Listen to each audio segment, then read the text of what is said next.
Next one. Anyone? Arne must be over the moon with that. Over the moon is a bit exaggerated, but of course we are really happy. Especially because after an hour we were 2-1 down. Maybe that wasn't a reflection of how the first hour went, because I think we dominated the whole game, which is not that easy. Maybe you think, he played a number 20, this is what we expect. But I've seen many games of Southampton that they were dominating the game. But in the end, if you're 2-1 down after an hour, you are maybe over the moon if you win it with 3-2. No more?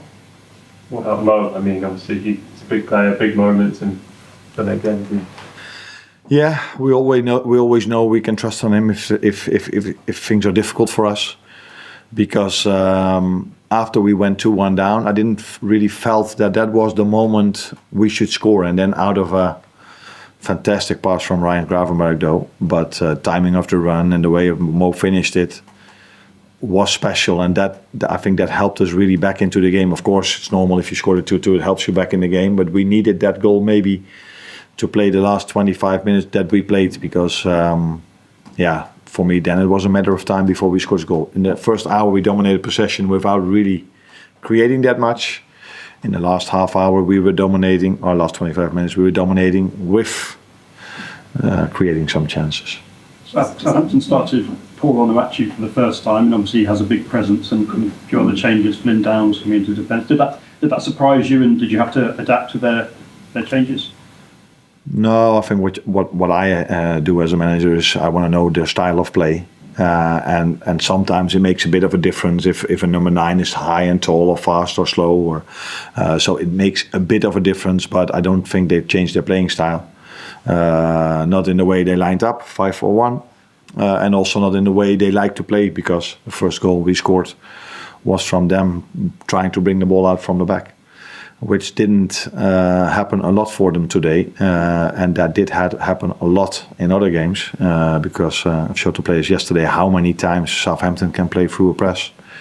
But today I think that part of our game was quite good, that we were really aggressive without the ball. Was that harder work than you wanted it to be? They had a visit of Real Madrid. It's very hard for English teams to do well in Europe, because there's no team in the Premier League that doesn't cause a problem. Yeah, that is a difference. I agree with you that this league asks a lot from every player every weekend, and if you then play in Europe, that's not always easy. Only a few teams in England have shown that they can do this. Liverpool has shown it in the past for many seasons. Last 2 years that has been more difficult. But that's also why teams in England have such a big squad, because we top clubs have quite a lot of money. We can also make a bigger squad than maybe some other teams in other countries.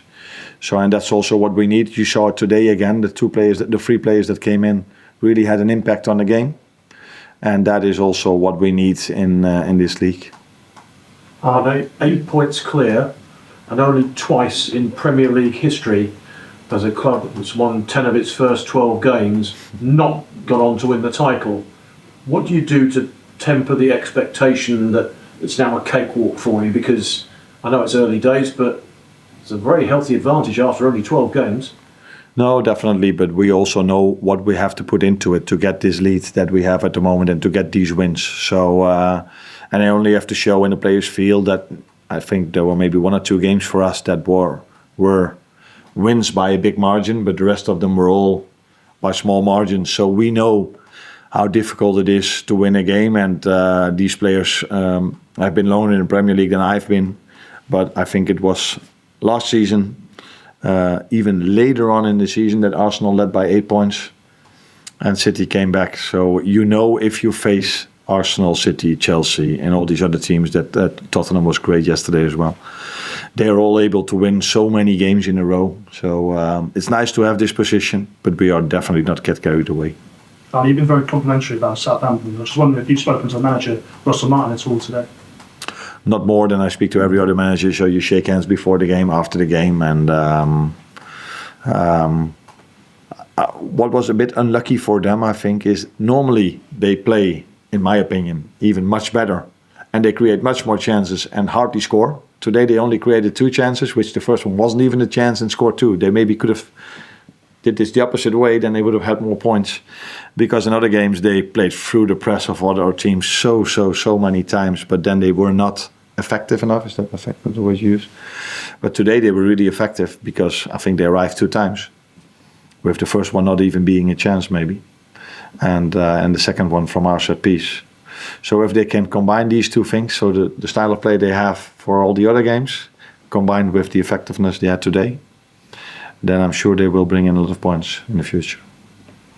Can we just check, do you have any complaints about the penalty that was given for you? And certainly none about the one that was given for you, but the one that was given against you in the first half, it looked very, very tight. Yeah, but what was your view on it? In general, sometimes you can also have a bit of could have made a different decision or not. But for me, with the offside and deciding if a ball is inside or outside, that is just black or white. Yeah. So and it was a foul, that was clear. So if they saw that it was inside, then it's a penalty. So sometimes with a knock, yes or no, or a red card, yes or no. There was also an incident in the first half where you could argue if that's a red card, yes or no. Those things you can argue, but offside and inside or out the 18-yard box is something you cannot argue. But it was a small margin, like the whole season of us. Till now. Thank you, Arne. Thank you very much.